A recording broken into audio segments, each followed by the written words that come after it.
Basag. Durog ang clits mga lods. Ito ba yung sinasabi nila? Mali! Tama! Diretso. Nabitin bigla eh. Ang taas nito. Ha? Ang taas! Basic! Binisik nila ang ahon.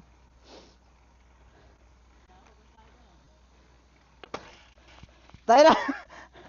Wala. Natanggal ang clits ko. Tulak.